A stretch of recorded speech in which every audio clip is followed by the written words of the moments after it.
ALGS Year 4 World Championship Day 1 now in the books, and we are seeing some interesting results to say the least, and these APAC teams are most definitely here to play. I've been seeing a lot of good results from some specific APAC teams that I want to shed some light on today, and as well as my prediction. Obviously, going into this, TSM, we're going to be your world champions.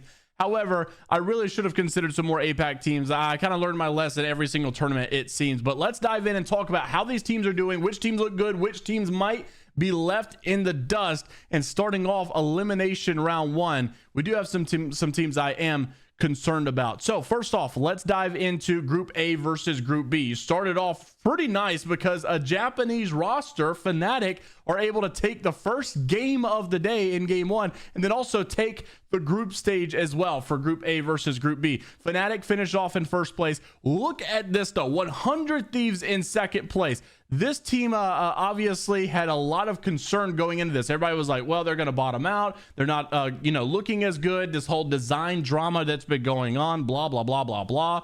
But it seems like when it comes to champs, Design and Timmy know how to get something started. And I obviously love Jen Burton on this roster. I hope that things work out. I think a lot of people are rooting for 100 Thieves. Let's just hope that things continue to go pretty decent for them moving forward. TSM in third place, no surprise. This team has been one of the best and most consistent all year long, especially during BLGS. Guild Esports in fourth place. That's obviously Phony's roster. Virtus Pro in fifth, your Zach Mazer team. Shopify Rebellion, the former Moist Esports team. Source X and Y, Meteor, NRG, Exo Clan, Green Stego, Cloud9, Disguise, Complexity, Oblivion, VKG, Ninjas in Pajamas, which Nasky also comes out on Twitter to say obviously not their best performance. Shadow 3690, Dragons, and FaZe Clan at the bottom is obviously not really what I would have predicted. Then again, you've got a lot of good teams here, so I kind of understand it, I guess, going into all of this. But FNATIC obviously played really good. 100 Thieves played really good. Virtus Pro really, I mean, I don't think obviously Virtus Pro is bad. I think they're a solid team, but I'm kind of always shocked for some reason when I see Virtus Pro up there. I guess it's because I'm used to disappointment over the years from supporting those guys, but I'm glad that they're consistent now. I'm glad that they've been looking good for quite some time. But really, it was all about the FNATIC and 100 Thieves show here. Then you move into Group C versus Group D. You've got Alliance looking strong, no surprise. This team has been one of the best, I would just say probably the best team in the EMEA region for a while now. Aurora, a very close second, and they're showing it here in the group stages, right? First place, second place, then Furia in third place, Liquid Alienware in fourth place. It seems like there's a very definitive line between these teams. These guys have all been pretty consistent. No surprise, no shock here. Envy in fifth place, no surprise. But here's where things get a little weird. Crazy Raccoon in 6th, obviously a good team, but look who's being left behind. You've got Gaming Gladiators, Interforce 36, Reignite, Team Burger, Go Next, and then you've got your fan favorites. Your Team Falcons in 12th place, GHS Professional in 13th, Zero Tenacity in 14th, LG in 15th, Stallions, Orgless and Hungry, Noctum, Supernova, and Dreamfire. LG has probably been my most concerned about team since the whole BLGS drama had gone on, right? We've seen Sykes and Sweet go at each other. We've seen them crash out and get early rounded inside of BLGS, and they've seemed to have some signs of struggle. So I'm really a little worried about the LG, and hopefully they can turn this ship around, because they're definitely going to need to moving into this. Team Falcons had a game or two that looked solid, but this is not what I expected for them either. Then you go into the final group of the day, the Group B versus Group D.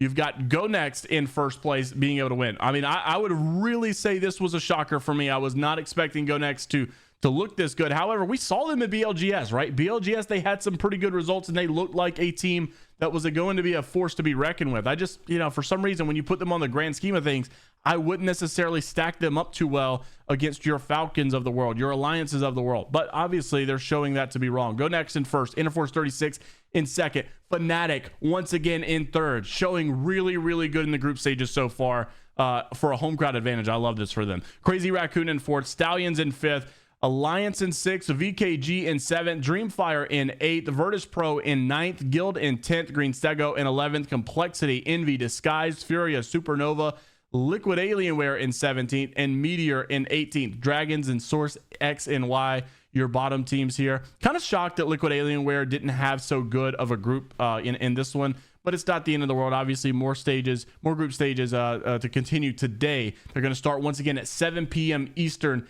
tonight. They'll also go throughout the night once again at 11:15 and then also 3:30 a.m. or so. So a lot of games. And then tomorrow is a little bit of a shorter day, it seems. Not really sure why they're doing it, the schedule that they are, but they are. So just get used to it. But I think probably the team to talk about right now, and if you go back to the overall standings, you can see that the team to discuss is very obviously FNATIC. FNATIC looks so good, and you got to tip your hat to Alliance. Alliance, yes, #1 team right now. Most of that obviously just being contributed to the amount of kills that they get, because FNATIC has had the best placements overall. FNATIC has looked really, really good. They got a first place in the first group stage, a third place in the last. Alliance obviously as well. They've won one, they've got 6, but they're getting a lot of kills.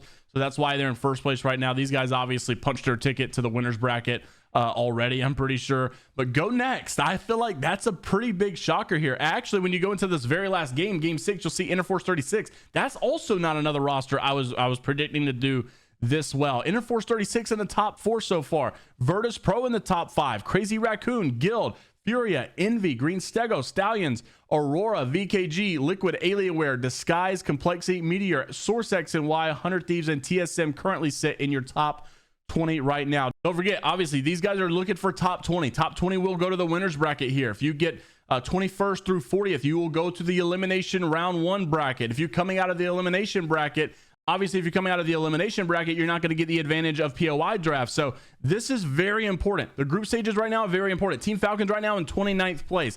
We have had this concern in the past, right? They do good in these online scrimmages, and then they don't perform at LAN sometimes. We'll see, obviously, if they can turn this around. But starting out on elimination round 1 would be very interesting for them. They've already caught a lot of flack for their previous LAN performances in the past. So who knows what will happen? We'll talk about it, obviously, as things continue to unfold.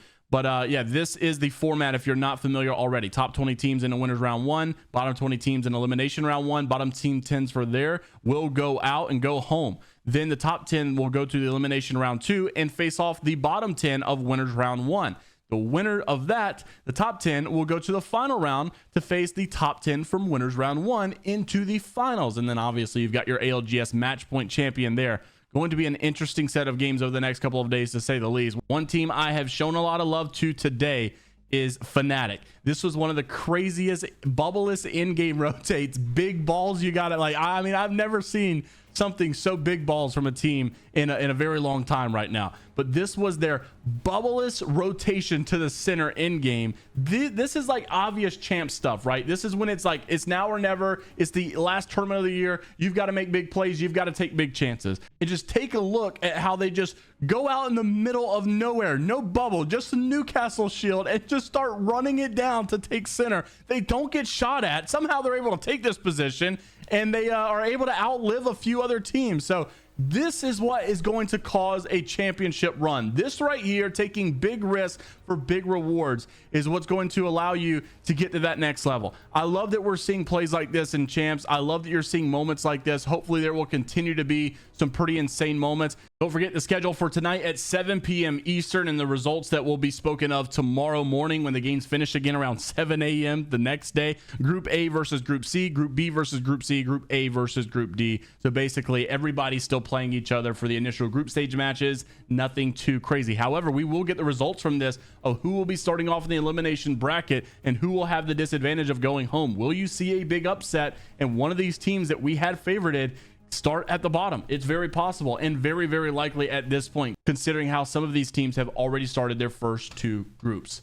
As we end the video, I want to give some day 1 highlights as well. So we're about to run a couple of clips and couple of moments that I thought were pretty significant from day number 1. So like the video, subscribe if you want to stay up to date with all day 1, day 2, day 3, day 4 results for ALGS Year 4 Championship. We'll keep you up to date right here on the channel. And until the next time, we'll see you all later. He can't be doing that. Unlucky now with the Newcastle ulti in the res potentially. Okay. No. Hawkus getting rezzed. Fury on the ultimate low ground. Oh my god. Unlucky. Nice! Oh my god, Alliance turned this around. Oh, and Fury eliminated. My god, Fury forward in the zone. Walking up. And he's the one with the opportunity. The gun in his hand. Let's see what he can do here, buddy. Come on. Give me something good. Oh my god, fuck. Monsoon? Monsoon's turn now. Monsoon misses. Yuka's turn now. Yuka misses. We go back to Monsoon. Yuka's turn again. Yuka misses again. We now go back to Monsoon. And surely he gets one. He has one shot left. Surely the last one hits. Please. All right, come on. Yuka now with another shot. Yuka with another miss. Fuck! Monsoon now with another shot. Monsoon with a miss. Jesus Christmas. Clay Thompson. Oh my God. Looking like Tony Snell. Monsoon just says fuck it and throws a Gibby ult instead.